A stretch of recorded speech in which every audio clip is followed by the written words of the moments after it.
Hey, I'm Ellen. Just crossed 45 and I line up the numbers for a living, crunching them from my home workspace, a perk my husband, Jake, is all in for. It's an arrangement that's got the thumbs up from my folks too, since they're the brains behind a sports store which Jake's been running. Jake took charge of the family business a bit after we got hitched. He was the life of the place, and now at 45, I'm still at home doing the books while he's the main guy at the shop. We got on like a house on fire in the beginning. I was 37 when we clicked, kind of late-ish, but he was worth it. Making everyone laugh was his thing, and my parents liked him straight away. Didn't matter to us, we didn't have kids. He was cool with it, really cool. Life was sweet. We ate together, shared house jobs, the works. But as the years ticked by, things kind of soured. He'd come home only when the streets were empty, and I'd be alone cleaning and making sure everything was right at home. When I'd ask for a bit of help, he'd just say, "That's all on you." And then the whole world tilted off its axis with a stupid ping from Jake's phone. It was a mess up on his part, leaving his phone behind like that. I heard the noise while I was in the middle of something and thought it was weird. His phone lit up with messages that made my heart stop. It was like being punched in the gut, seeing words that shouldn't be there. No beating around the bush, the messages were spicy, the kind that you don't send to someone's husband. But I didn't have much, just a few messages that could mean anything. When the man came out of the shower looking for his phone, I was cool. "You forgot this," I said and slid the phone over. His hand snatched it up quick. "Thanks," he mumbled, and before diving into his inbox, he asked, "Anything interesting happen while I was gone?" I considered for a quick second whether to throw it all in his face, make a big scene. But I had zilch. No concrete proof, just a gut feeling and some ambiguous texts. So I shrugged. Same old. He nodded and dived into whatever it was that needed his urgent attention. "Always a crisis somewhere," he muttered. And just like that, I was undercover. I needed to be sure before I blew up our whole life over what might be nothing. I'd play dumb, keep quiet, watch, and wait. I didn't let on a thing as he finished breakfast, kissed my cheek, and walked out the door. That was the morning I figured I had more to figure out. I had started a silent countdown to either blowing up my marriage or calling it all a bad dream.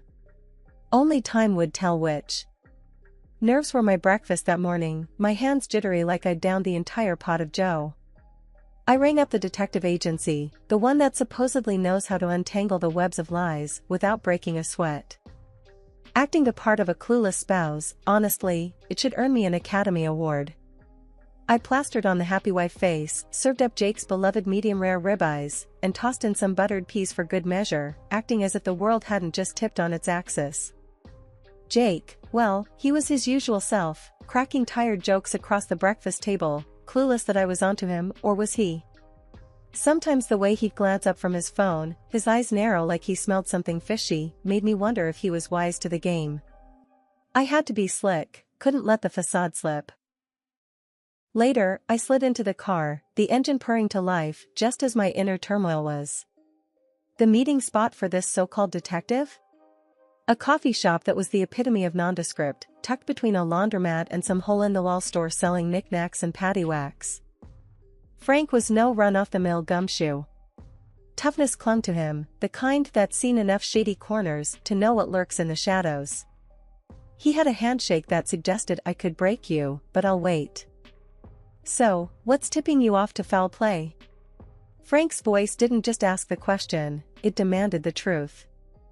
"It's like intuition dialed up to 11, I responded, trying not to let slip that I was nearly coming undone beneath my calm veneer. "He's secretive, dodgy, coming home when he knows I'll be zonked out, and then there's the texts."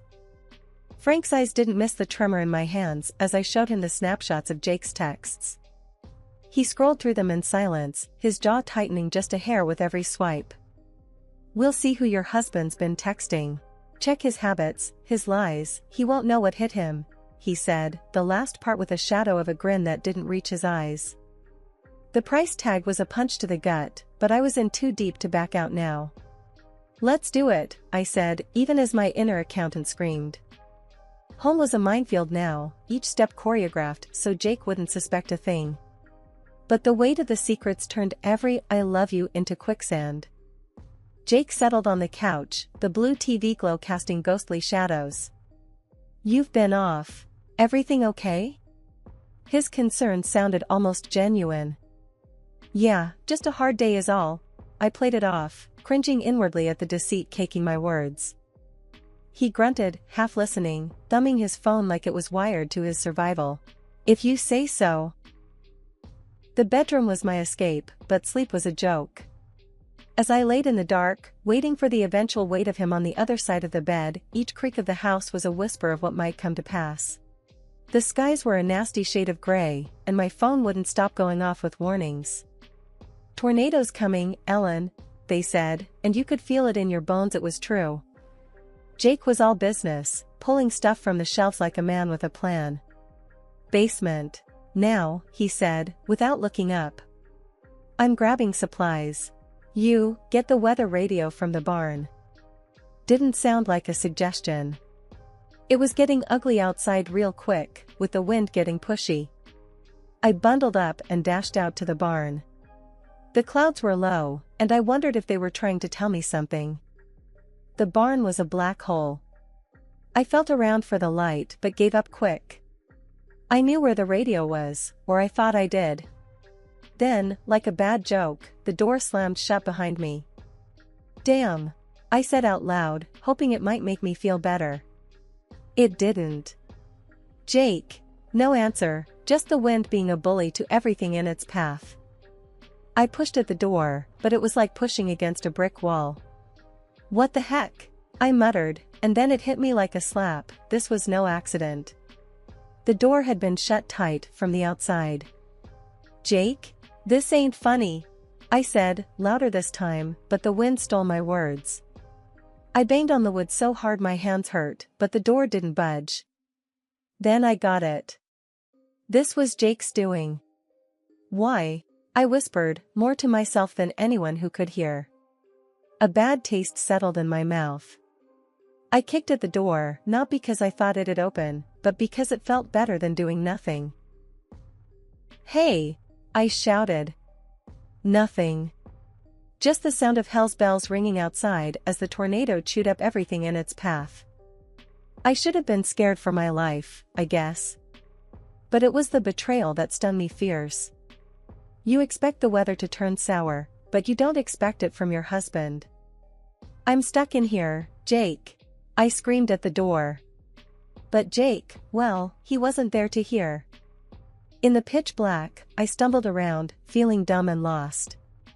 A radio that might save my skin was useless if I couldn't tell the world I was trapped. Minutes piled on top of each other. I felt each one. The barn was an old beast, groaning in the wind, and I thought about that tornado touching down, about how this barn would probably go first. I'd never been one to panic, but that tornado was stealing my nerve. With each boom and shake, my heart raced like a jackrabbit. This was it, then. Locked in a dark barn by the man who'd promised to always protect me, with a monster storm on the way. My heart was beating so damn loud, I could barely hear the roar of the wind picking up outside. I was banging on the barn door until my hands felt like they were on fire. Then his voice cut through the noise like a cold streak. "I'm sorry, Ellen, but this is for the best. You'll be gone, and I'll be free," Jake stated, plain as day. "Free?" My voice was shaky, raw from all the screaming. "What the hell is that supposed to mean, Jake?" There was a pause. I could imagine him out there, deciding how much to tell me. "It means I'm leaving. With her. And the money. The money we'd both worked our guts out for. The money that was supposed to be for our future. With her," I repeated, the words tasting like poison. "Yeah, with her. You know, the cute teller from the bank? Turns out she's got a thing for guys with a little cash." I kept pounding on the door, but I could feel the fight going out of me. "And you're just gonna leave me here? For a tornado to, what?" You think it's gonna just sweep me away, and you'll tell everyone it was some tragic accident? Sounds about right, he said, without a trace of the man I thought I knew. You can't. You just can't. I was hollering now, my throat raw. Jake's voice was fading as if he was backing away. Oh, I can, Ellen. And I am. Take care now. And just like that, the footsteps were gone. I fell silent for a moment, my breath coming in hard gasps. Then I started to scream. Help! Somebody, please! I wasn't ready to give up, not by a long shot. Please! I'm in here. The barn felt like it was closing in on me, the darkness so thick I could hardly breathe. My hands hurt too much for any more banging, so I just kept on screaming. Help! Between each shout, I listened hard. Prayed for the sound of a vehicle, the distant shout of a neighbor, anything. But there was nothing over the rage of the storm. I thought back to every conversation, every look that should have told me Jake was this kind of scum. How did I not see it? But beating myself up wasn't gonna get me out of this. I needed to stay alive long enough to sort out that mess. Anybody? I yelled over the wind. Can anyone hear me? I kept hollering, my voice cracking and breaking, until I couldn't scream anymore. I sagged against the splintered door, the ache in my body nothing compared to the raw scream of betrayal. Help! Hey, anybody! I bellowed again, the words tearing at my throat, raw and angry. I was Ellen. I'd been through storms before. Not like this, sure, not locked in a barn by the man I married, wishing a tornado on me. But I'd been through tough times. And I wasn't about to quit. Not now. Help me. I'm in here. I kept on screaming, even as the world outside screamed back at me. I was yelling my lungs out, voice all scratchy, when suddenly, I heard a click. The barn door creaked on its hinges, and there stood Mr. Donnelly with his dog, going nuts at his feet. What in the hot hell are you doing hollerin' in here, Ellen? Thought the wind yanked your brains out.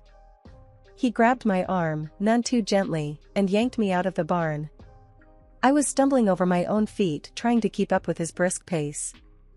His dog, a big old black lab, was jumping around, barking like it was all a game. We gotta get you to my place, now. Mr. Donnelly shouted over the sound of the howling wind. He was serious, more serious than I'd ever seen him. We pelted down the road, the wind trying to slap us sideways. By the time we burst into Mr. Donnelly's house, my heart was doing somersaults, and my breath was coming fast and harsh. He shoved me down the stairs, before I even had time to thank him.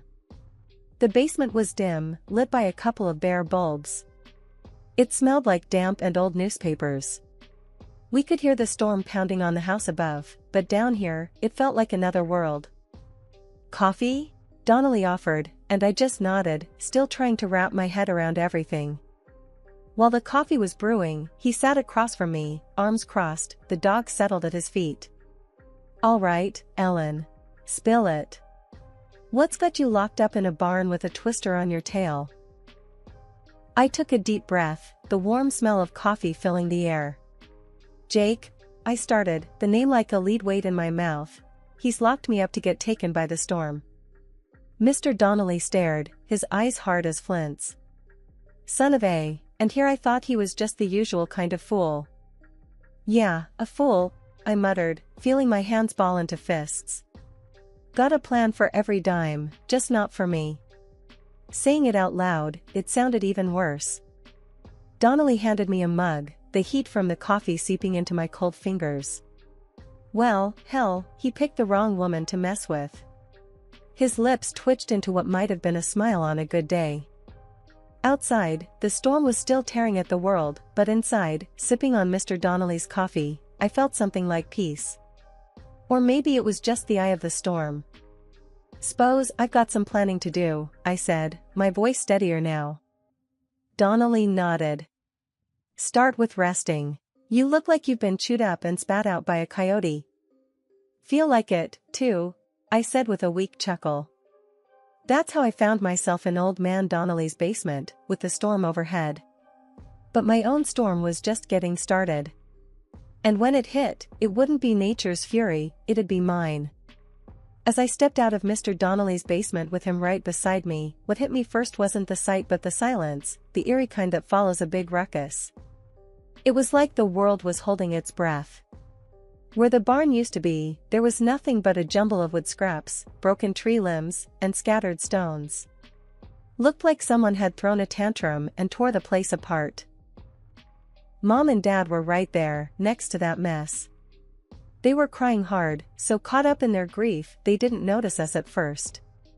They must have thought I was gone, buried under that pile.